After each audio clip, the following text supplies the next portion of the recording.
今天我要尝试用板腱牛排来做一道台式3杯牛柳。食材很简单，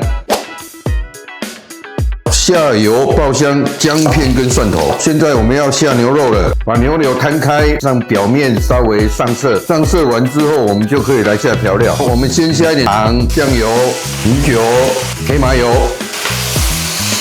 慢慢让它收汁哦，加一点辣椒，增加香气。最后放进3杯的灵魂9层塔，焖盖5秒。